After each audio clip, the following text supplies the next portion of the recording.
Entonces, conversando con Andrés Ignacio Silva, evaluando cómo está el tema de las relaciones de Venezuela a Estados Unidos, también qué lectura le das a las declaraciones, por ejemplo, que hacía el presidente estadounidense, bueno, al mencionar que luego de esta reunión que realizó este enviado especial, el que vino a Venezuela, mencionaba que, bueno, que seguían al pendiente del caso venezolano, que los mantenía muy tristes y que probablemente el tema del petróleo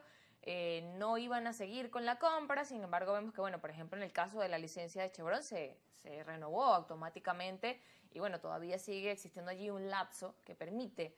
pues que continúen sus operaciones. También, ¿cómo evalúas pues estas declaraciones que ha ofrecido y cómo se mantiene la dinámica? Sí, Donald Trump está priorizando una agenda donde él quiere beneficiar a la producción americana. Es por eso que él, cuando entra su primer día firmando decretos ejecutivos, le preguntan por Venezuela y él responde que ellos no tienen intención de seguir comprándole petróleo a Venezuela. Hay muchos analistas que tomaron estas declaraciones como un sello contundente de que se iba a acabar la licencia de Chevron y se iban a ir de Venezuela y que íbamos a quedar aislados, que hubiese sido el peor escenario para la economía de este año, ya que de los aproximadamente entre 900.000 y 1.100.000 barriles que se producen en Venezuela, Chevron cuenta por aproximadamente 300.000 de esos barriles. Es decir, para nuestra economía hubiese sido fatal y todavía pudiese ser fatal de no jugarse bien las cartas. Pero en este caso, los Estados Unidos también tienen un déficit de aproximadamente el 10-15% que ellos todavía necesitan para cubrir su demanda interna en relación a lo que ellos producen,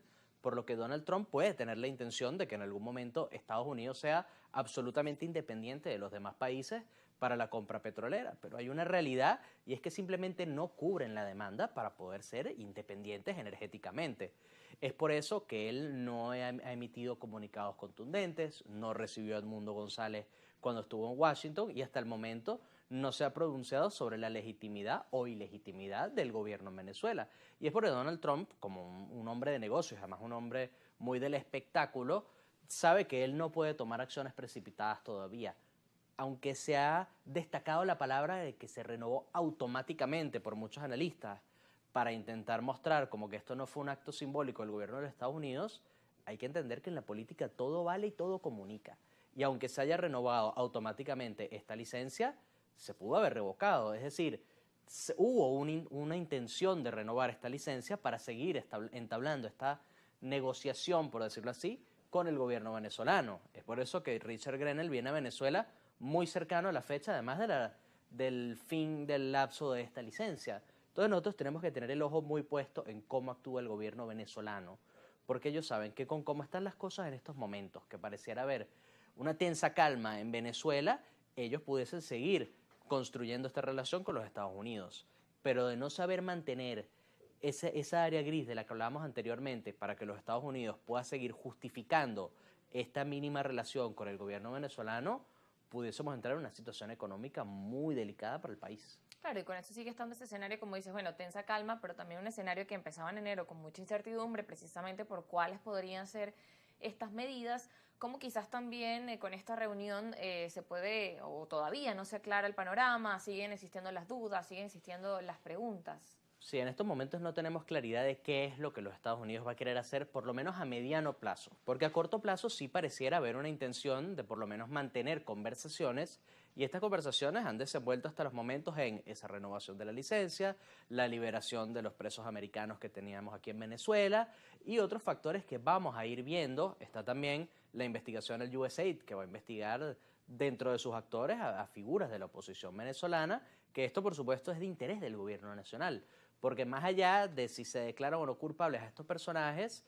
hay un mal manejo de los fondos que puso los Estados Unidos para las causas de algunos sectores de la oposición venezolana, que ante una narrativa donde el gobierno venezolano lo que necesita es cohesión de su lado y fractura por el otro, estamos viendo que les están dando las herramientas para ellos poder seguir construyendo esta narrativa. Entonces, de aquí a lo que resta del año, vamos a tener un gobierno que debe buscar hacer que por lo menos un sector de la oposición participe en las elecciones para poder seguir construyendo esa narrativa de transparencia, de democracia y de legitimidad en cada una de las instituciones que se van a escoger en las elecciones de este año, y de ahí ellos seguir demostrándole a los Estados Unidos que tener relaciones comerciales con Venezuela no es un riesgo, sino una oportunidad para ellos. Bien, también cómo ves las demás medidas que se han tomado dentro del gobierno de Donald Trump, por ejemplo, que quizás a los venezolanos que están allá en Estados Unidos les ha afectado, como el tema del TPS y también todo el tema de las deportaciones.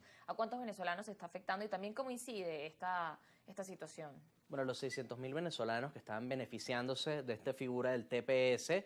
hay que solidarizarse con ellos, porque ellos están en un área gris de la ley en estos momentos, donde no saben qué va a suceder y no saben qué va a suceder porque el mismo discurso nacionalista que ha promovido Donald Trump, donde él dice que las 600.000 personas beneficiadas del TPS son miembros del Tren de Aragua, es un claro discurso populista que lo que está haciendo es alimentando esa necesidad que tenían los votantes de Trump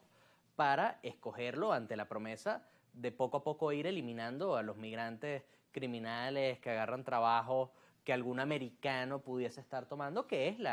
es precisamente la narrativa que él estuvo impulsando en campaña. Entonces, en estos momentos lo que tenemos que hacer es brindarle ese apoyo a los venezolanos como podamos para que la administración de Trump entienda, a pesar de lo que Kristi Noem, la secretaria de Seguridad, declaró, que es que aunque Venezuela todavía cumple con algunos de los requisitos del TPS, tiene factores como el económico, el de salud pública y el de seguridad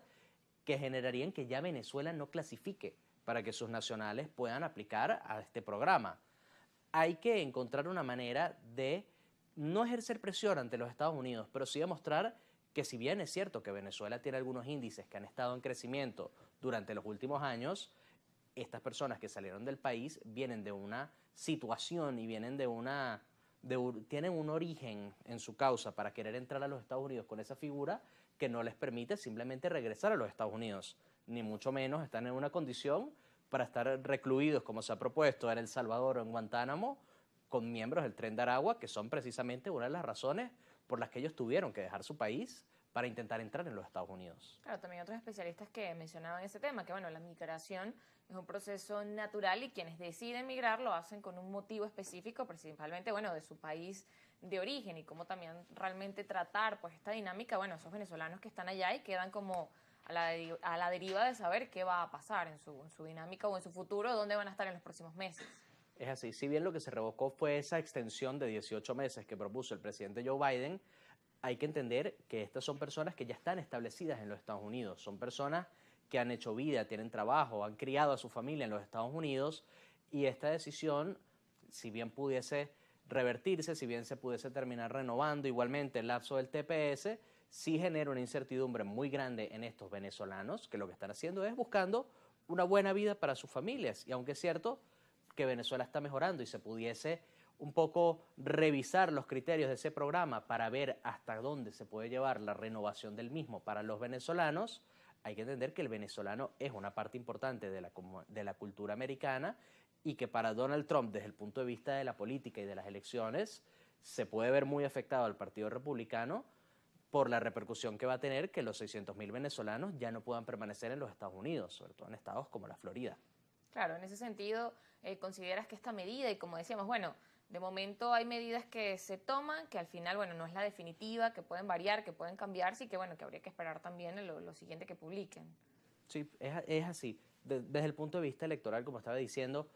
si bien él está reforzando su propia base, esos americanos rednecks, como les dicen, los más americanos tradicionales, los más conservadores, ellos ya eran parte de la base de Donald Trump y su triunfo vino por el crecimiento en los números de votos latinos que ha tenido Donald Trump. Y él tomando estas posturas donde él está simplemente priorizando los intereses del americano de toda la vida, por decirlo así, y está tomando el latino como que es un alien, como le dicen ellos, como que es una cultura marginada, una comunidad marginada, entonces él lo que está haciendo es atacando su propia base y a largo plazo Donald Trump va a generar que en los Estados Unidos cada vez se solidaricen más los latinos con el Partido Demócrata, por lo que de aquí a 4 años